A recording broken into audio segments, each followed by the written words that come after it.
Hey folks, welcome back to Conquest of Elysium 5. I'm your host BattleMode.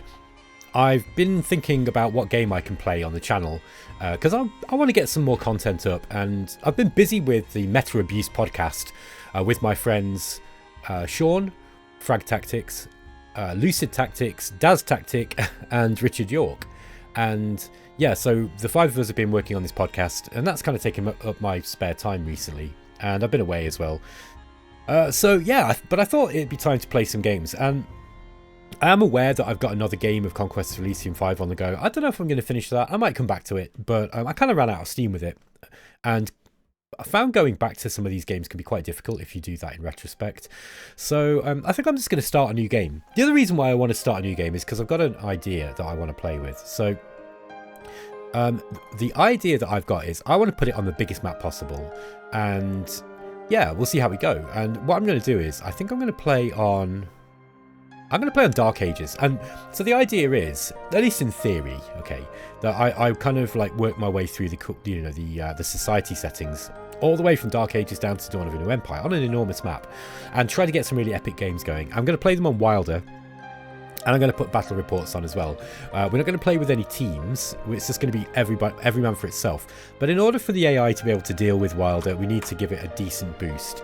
I'm not going to be able to win all of these games, and it doesn't matter if I win. All right. So if you're watching because you need to, you're wanting to see me crush the AI, that might happen because sometimes it does. Usually I win, but not always. And I'm more bothered now about making entertaining content than I am about winning, to be honest. So yeah, I'm going to put this on.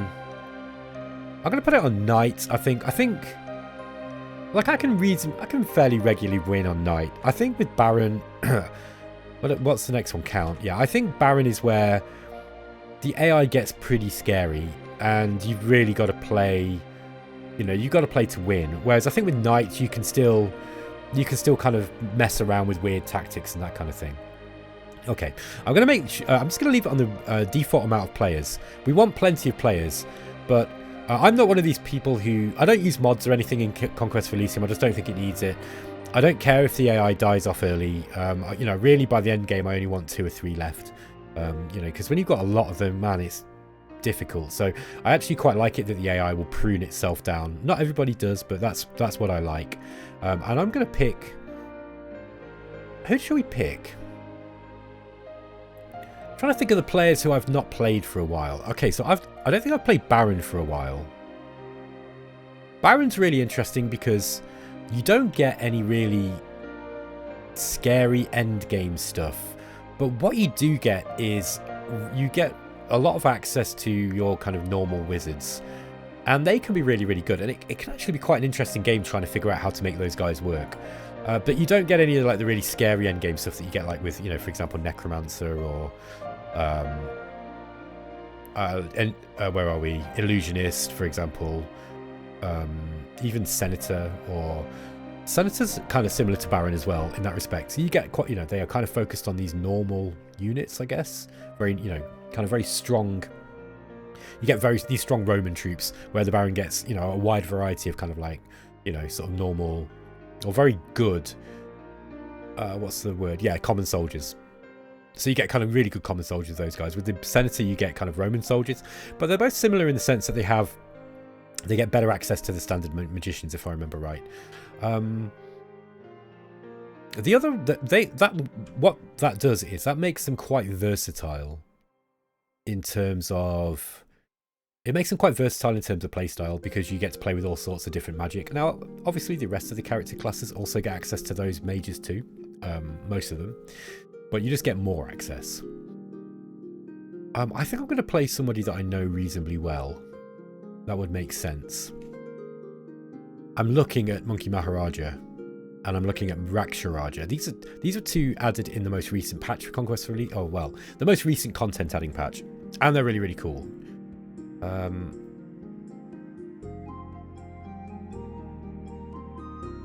We got Scourge Lord as well. I've not played for a while. Scourge Lord's pretty cool. Let's do it. Let's go with Scourge Lord. I've not played Scourge Lord in ages. I'm going to give him a thematic colour. just going to change some of these colours. I find the default colours a little bit drab, and yeah, I kind of, it was interesting. Daz Tactic was saying this thing the other day on the Meta Abuse podcast about how certain games he finds more energizing than others. And what he means by energizing is like the color palettes are kind of bright and cheerful, and he finds those kind of, you know, well animated and just sort of friendly looking. And he gave Age of Wonders 4 as an example of a game that he finds really energizing. And then he also gave Stars in Shadow, if you know that one. It's a Space 4X game like Master of Orion 2. He also said that was very energizing, and I completely agree. That's got a really bright color palette.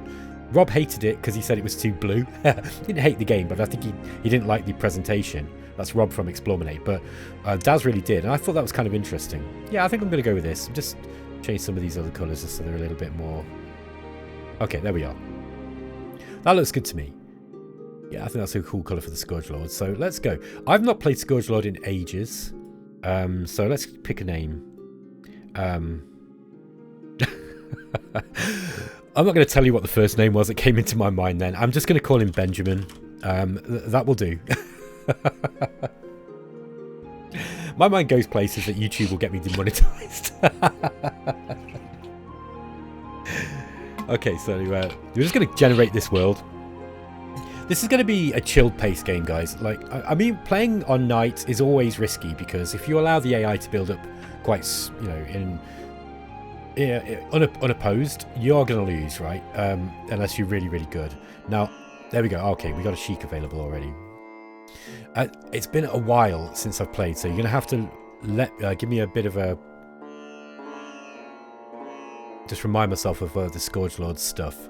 Okay, so he gets Strength Sap. It's weakness. Great difficulty. Okay, that's a good spell. Dehydration gives exhaustion. I forget what exhaustion is. I think that reduces your strength. I'm going to have to check that one out, actually. We'll be able to check it out on an enemy. Okay, we got more weakness and we got Scourging Wind. Okay, so got a bit of a... not the best set of magic. This guy's got Bolt of Unlife. That's pretty good, because this one will reanimate enemies soulless. So at least our Scourge Herald, Aritas here, is going to be pretty useful. Benjamin's going to be more of a debuff king here, but weakness is not bad, okay, especially in an area burst of 25. It does make your troops a lot more survivable when enemies aren't really hitting you with too much. Okay, so the Sheik is the mounted commander, and we get Desert Warriors and we get Camel Riders. These are both pretty good.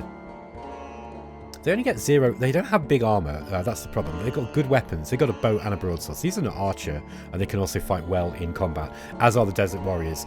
These are really good. You can get these from the Sheik's Palace if you find one out in the in the world. For those of you who don't know, the Scourge Lord, he's kind of based on the Dark Sun D&D campaign, or Advanced Dungeons and Dragons campaign, way back in the 80s.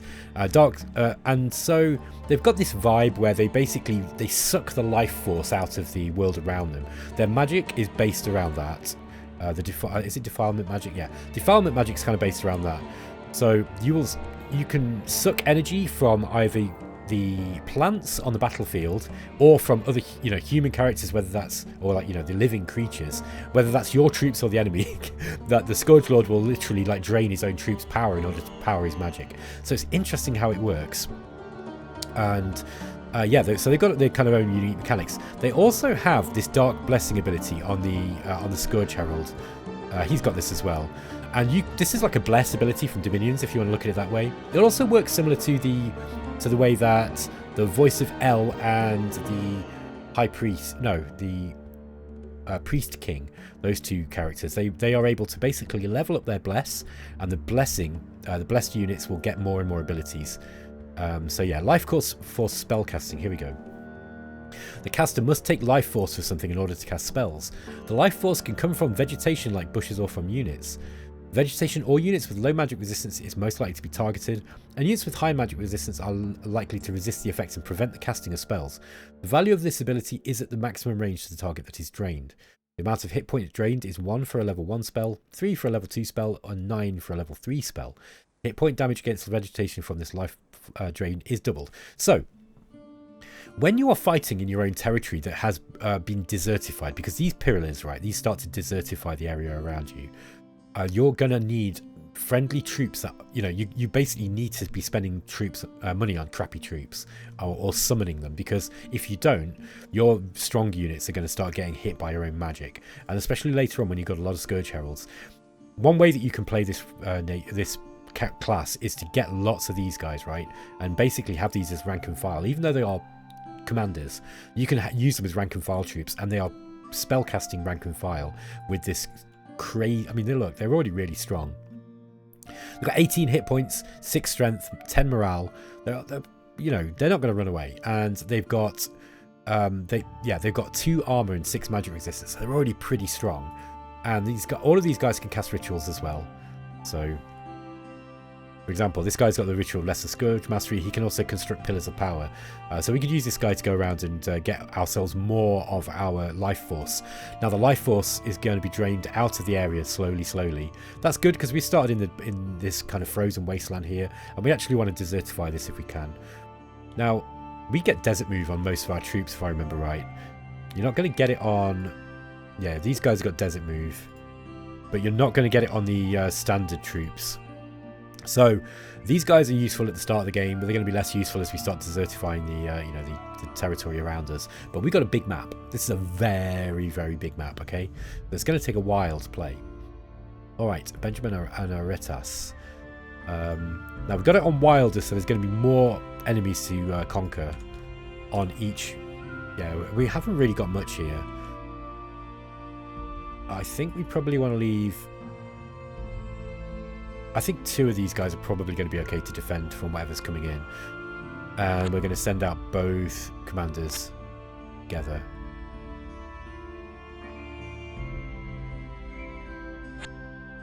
Yeah, I want to take the dwarf workers out, because I don't want them wandering into my home. The workers, I think they'll die pretty easily to our... I don't think they'd get through. Oh, mind you, they've got burrow. Yeah, they've got siege tunneling. Okay, so those are really dangerous, because they can tunnel through the walls and just appear right by our defenders. So we've got to keep an eye on them. Okay, turn 2. We've got some bears here. We've got a bear and some deer. Be able to kill that pretty easily, I'd say.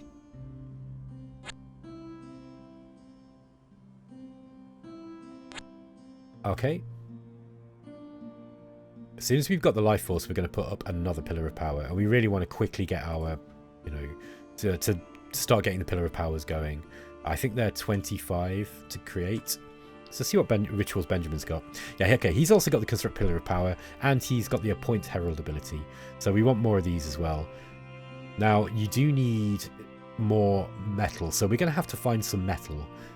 That's going to be our first job.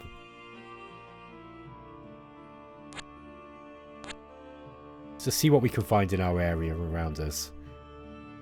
Now, I'm running the risk of my tower being taken. Oh, we got attack, look. I think we'll be okay here. I don't think they're going to get through these doors. Yeah, they're not getting through these gates.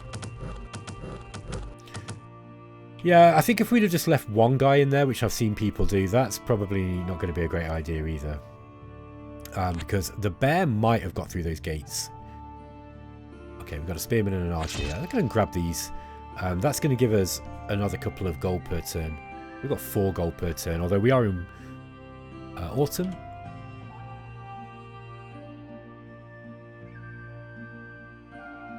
Captain available. We've got a captain and 7 swordsmen. That's quite a lot of troops. However, we do have some pretty powerful abilities, so I think we're going to be okay to take those guys out. The more money we can get at the beginning of the game, the better. We are going to be relying on basic troops for a while. Ah, there's a hero, but unfortunately we can't afford him. So, for those of you... Oops. For those of you who don't know, the heroes are really worth getting because they often come in a magic item. So not only are they a good leader, they're like a really good commander because they're strong. And they've got 2 attacks and they've got a shield, right? But they also often come with a magic item. And you know... What is it? 55 gold and 5 metal is probably worth it just for the item alone. Let's go and take on this battle and see what we do.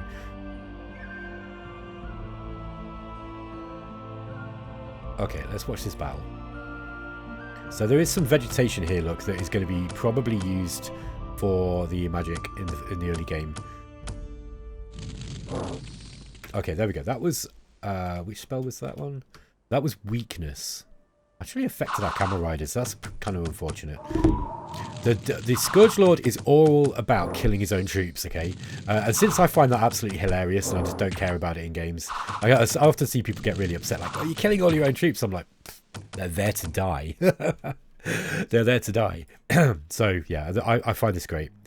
Now, there's camel riders. I probably wanted to keep them back, but they, you know, we did need to use them in that battle, I'd say.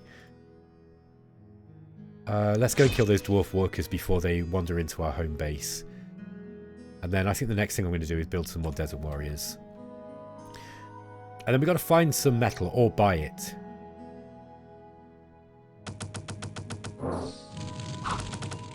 There we go. So we did lose a camel rider again. The thing is about the camel riders is they don't have any armor. This ancient forest we do want to take down eventually. Killing hallucinogenic spores. Okay, yeah, this one causes confusion, poison, armor negating poison damage, range of 3. They got high hit points. We can't take that on yet. Until we do though, that's going to be spawning stuff. So just got to be aware of that. Let's grab some more desert warriors. And I think we're actually going to buy some iron because even though we don't have much money, I think we need iron in order to be able to start getting more of the life force up. I might get the lesser ritual of Scourge Mastery. Okay, so we got the Scourge summons here. That'll be able to summon our first group of usable combat units. Okay, let's just see what's up. Okay, we are at the north end of the map by the looks of it.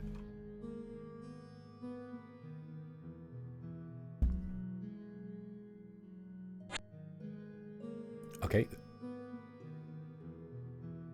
The Scourge Lord's a really interesting character class. Now, as I go through the game, I'm not going to be playing the same class each time. So I will change that. I think that's probably...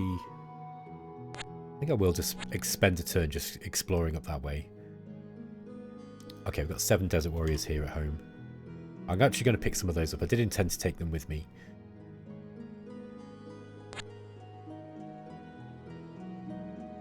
Now, I am in the habit of playing quite quickly. Oh, there we go. We've lost. Now, that is a cultist. It's a demonologist character. So we want to go and take this guy out. If we kill him, that's going to be good for us. Let's make sure we've got the ability to do it. I think we can. I think we've got better spells. I'm wondering if we... Let's take dehydration. It's a single target attack. Might be a little bit more useful. Let's just take this guy out. Pretty sure I'll win this. Okay.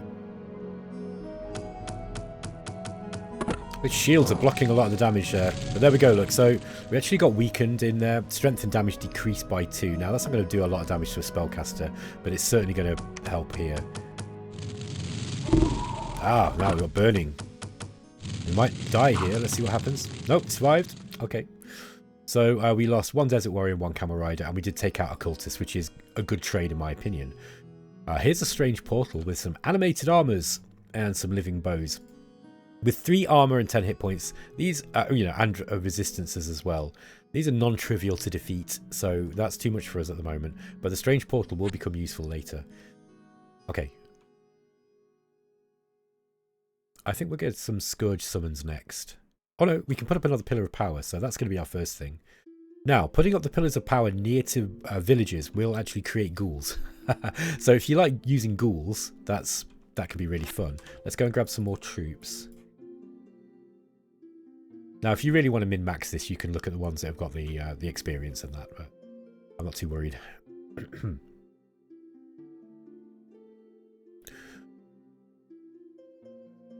Yeah, I think what we're going to do... I'm going to put a pillar of power... Can you put them in the forest? I can't remember whether you can or not.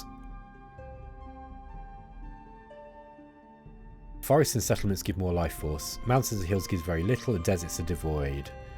Yeah, okay, so what we want to do is, I don't want to drain my village at the start of the game. I will eventually do that. I think what we'll do is we'll put a pillar of power sort of down here. I think that will be out of range, to, you know, steal the life force from our village, because we want to keep those villages at full power just so we get some income.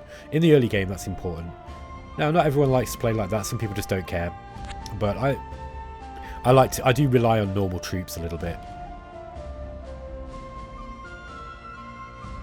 Okay, now here comes a high cultist again. We might actually lose here, because I can't get to this.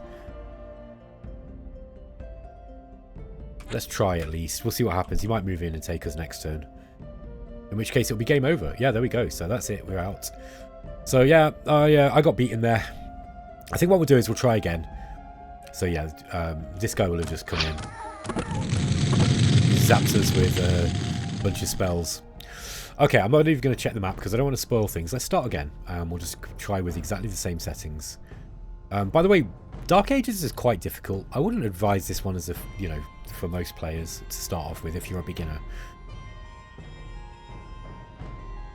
Where are we? Scourge Lord. Let's give him a kind of Scourge Lord colour. Yeah, this little looks okay. Okay. Put it on night again. Again, I realise that it's going to be difficult on night, but that's fine. On a big map like this, providing I can get past the first, you know, first few kind of turns, the first couple of dozen turns, I'll usually be okay.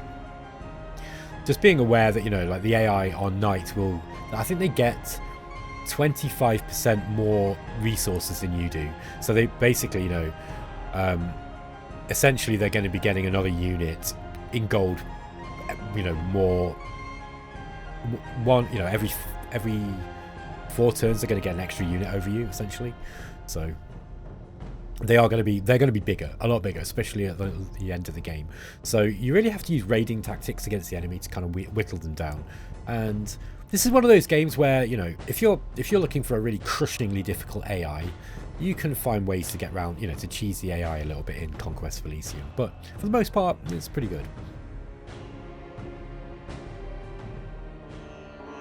Okay, let's try again. So we've got Muahaha, Strength Sap, okay, and Bolt of Life again. Good, good, good. Okay, we got some better spells this time. So we got Strength Sap again, we got Bolt of Life. Bearing in mind that when you're at level 2, when you're a level 2 mage like this guy, you're going to get 2 castings of level 1 spells. So that makes them more attractive. We've also got Terror, which is really strong. So this is going to affect enemy units only, and it's going to make them run away. And this is really, really good. And then we've got Lashes of Darkness. Again, magic resistance negates, but with great difficulty. It's armor negating. Does 5 strikes at 1 to 5 damage, and it weakens them as well. So, great spell. Now we have got more stuff surrounding us at the start of the game, so we are going to have to leave more stuff in there. I think we actually leave these guys. I forget, yeah, I don't think the gate will open if those guys come in. What we're going to do is we're going to try to take out everything that's going to be really dangerous. I'm not really about the snakes. I think even the giant spiders are a bit of a problem. So I think we're going to go for those guys first. We have got an ancient forest near us again, but that is going to be slowly withered down by this pillar of power. It's going to destroy it eventually.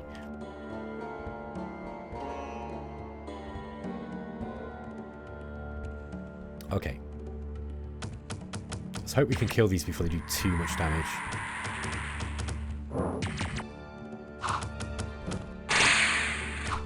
Yikes.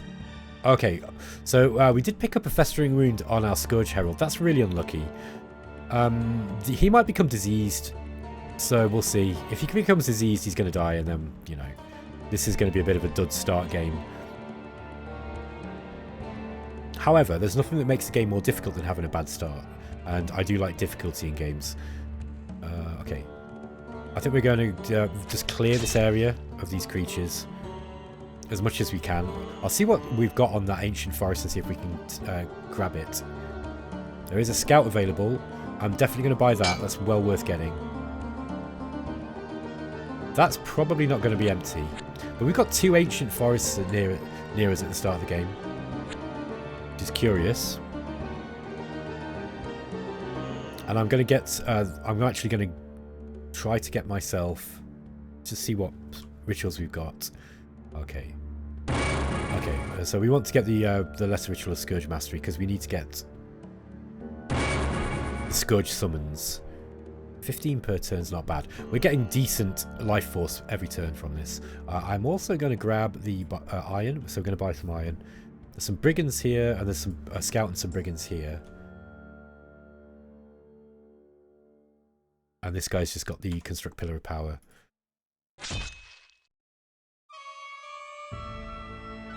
Hopefully that festering wound goes away. Let's pray for that. Yeah, he's still got the festering wound.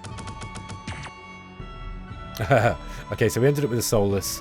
I don't want that slowing me down, although 8 moose is too tough for us at the moment. Let's go and drop that soulless off here. They can be useful. We've got a single giant ant and brigands. Let's go and take the brigands out first. The spells combination that we've got is going to be conducive to a good battle here, I think.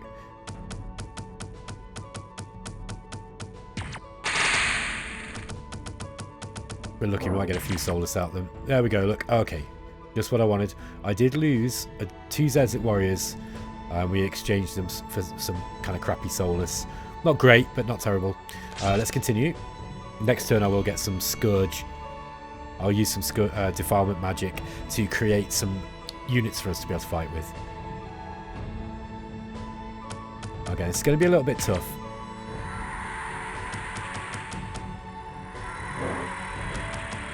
Those soulless should hold the line. There we go. Oh, we got a dead animal out of it as well. So it's being represented by a deer here, but this is actually a giant spider. A restless carcass, look. Not a bad little unit. Just basically just a hit point tank. They've got the clumsy ability, so they miss half of all attacks. So they're not great in battle, but they are there to basically just to tie stuff up. Okay, we're going to cast the Scourge summons here, I think. Okay, so we got some black spiders. These guys got a weak venomous bite. Does a little bit of venom damage, 1 to 5 armor negating. Not bad. And they've got web as well, so they can tie up enemy units. Okay.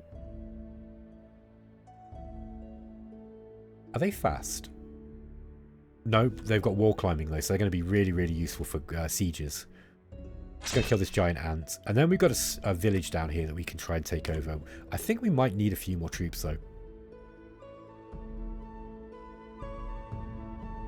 The general rule with Conquest of Elysium is the more troops that you've got, the easier it will be for you to spread the damage out that's incoming and take less casualties.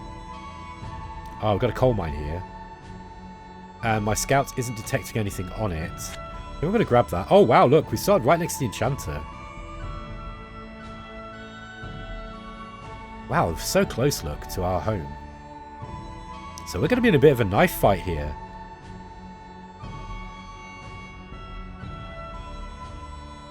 We need to eliminate him immediately, or at the very least, defend ourselves. Yeah, look, he's going to be pulling out these living bows, and I guess he's got this Enchanter's Apprentice just creating those. They only take 1 hit point, but they do a lot of damage. Let's take his ability to create units away from him and increase our own magic. Sorry, our own... I don't need... Just while we've got this, I don't need to trade for the resources. I'd rather have the money, I think. Is this guy diseased? No, he's still got the festering wound.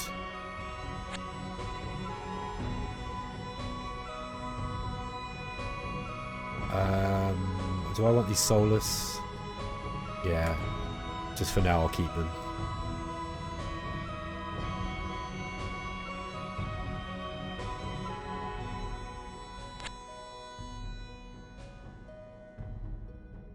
Oh, those ants are kind of tough. I'm just going to take these guys out first, I think. Just play our last couple of turns. Okay, so the Cloud Lord has been eliminated. Good.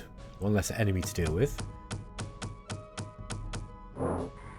These spiders are getting wrecked, look. But they are relatively cheap, so we have to expect that. Very good. And then this other guy's running away, look. Okay. So we didn't lose anything. We did pick up a few wounds on some of our creatures, but you know, that's to be expected. All right, guys, I'm going to end the episode here because I want to keep the episodes to being about half an hour each. Hope you're enjoying the series so far. This is going to be a big epic game, and yeah, I mean, if I'm engaged enough with it, I'll probably try and play through each of the 6 societies, and that should be fun. Thanks, guys. I'll catch you next time. Take it easy.